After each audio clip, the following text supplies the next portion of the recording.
Hi bro, எப்படி இருக்கீங்க? Hi bro, நல்லா இருக்கேன். நீங்க எப்படி இருக்கீங்க? சூப்பரா இருக்கேன். சரி ப்ரோ, நான் ரொம்ப நாளா உங்கள்ட்ட கேட்கணும்னு நெனச்ச ஒரு கேள்வி.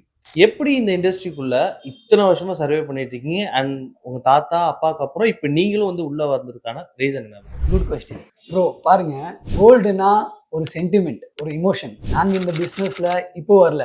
3 தலைமுறை இந்த பிசினஸ்ல உட்காந்துருக்கோம். எங்க தாத்தா ஸ்டார்ட் பண்ண இந்த பிசினஸ், எங்க அப்பா அந்த லெகசி கண்டினியூ பண்ணாங்க. இன்னைக்கு நாங்க கூட உட்காந்துருக்கோம். அந்த பிசினஸ் ஹெல்ப் பண்ணி லெகசி எடுத்துன்னு போகுது. இப்படி பாத்தீங்கன்னா கோல்டு ஒரு மெட்டல் நம்ம கண்டுபிடிக்கல.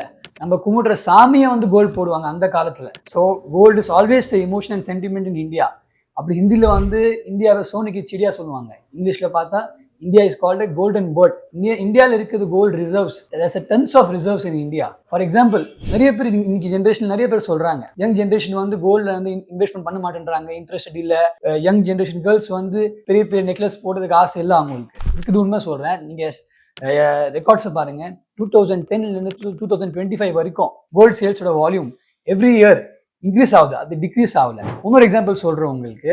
நம்ம சவுத்துல, தமிழ்நாட்டுல, கேரளால அந்த ஒரு கல்யாணத்துல பட்டு சில்க் சாடி போடுவாங்க. அதுல அந்த பட்டு சில்க் சாடியில மேட்சிங் நெக்லஸ் போடுறது ரெண்டே நெக்லஸ் போடுவாங்க. ஒரு காசி மாலை, ஒரு மாங்காய் மாலை. ரெண்டும் ட்ரெடிஷ்னல் நெக்லஸ். அது ஒரு ஹியூமன் பீங் ஆரம்பிக்கல, நம்ம கும்பிட்டு அந்த காடஸ் லக்ஷ்மி தான் ஆரம்பிச்சிருக்காங்க. அதெல்லாம் உங்களுக்கு ஒரு விஷயம் சொல்றேன் ப்ரோ. எங்க தாத்தா ராஜஸ்தான்ல இருந்து கிளம்பும் போது வியாபாரம் பண்ணதுக்கு எந்த ஊருக்கு போகணும்னு நினைச்சாங்க. அப்போ அவங்க சவுத்து வந்தாங்க. நேரா சவுத்துலயே, அதுவும் சென்னையில சென்னை கொஞ்சம் வெளியே திருமஷின்னு சொல்லிட்டு ஊரை செலக்ட் பண்ணாங்க. அது ஏன்னா திருமஷில் இருக்குது ஒத்தாண்டீஸ்வர் கோயில். அது எதிர்க்க ஒரு ப்ராப்பர்ட்டி வாங்கி அங்க ஒரு நகைக்கடை வச்சிருக்காங்க. ஸோ இன்னைக்கு அந்த நகைக்கடை நாங்க ரன் பண்றோங்க. தாத்தா போட்டு நகைக்கடை நாங்க 3வது ஜென்ரேஷன் நாங்க ரன் பண்றோம். இந்த ஏரியால இந்த கடை ஒரு முக்கியமான கடை. நம்ம கிட்ட வர கஸ்டமர் அவங்க வீட்டுக்கு கோல்டு வாங்கல, அவங்க வீட்டுக்கு லக்ஷ்மி கூட எடுத்துன்னு போறாங்க. ஸோ நீங்களும் என்டிஎம் ஸ்டோர் வாங்க, உங்க கூட லக்ஷ்மியை கூட எடுத்துன்னு போங்க.